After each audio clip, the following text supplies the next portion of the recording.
Hello guys, hope you all doing well. So over here I'm just gonna show you how to let me cancel that one. I did a video earlier and it sounded so bad, so I had to redo it. Alright, so if you want to download Windows 10 from Windows operating system, so just do download Windows 10 and then over here press on the first.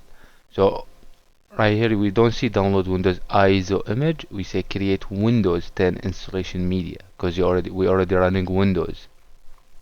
To download the ISO for you to run it on VMware Hyper-V just as a virtual machine, or you want to boot a device from it, so click on the three dots on your web browser and then go on more tools, then developer tools, and then scroll down at the bottom. Let me extend it.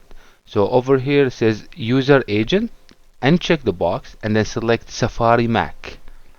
Once you do that, refresh your browser. Now you should have a different page where you can download the ISO.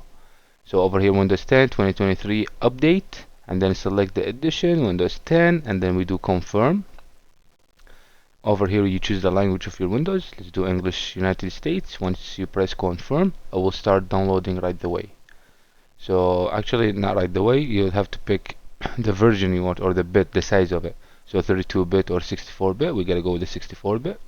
And then once I clicked it, it started downloading. This is the one earlier I downloaded, but this I cancelled it, and now this is the one downloading. If you guys want a video of how to install it on a VMware or any virtual machine application, just drop it in the comment and I'll be posting a video. Thank you for watching. Have a good one.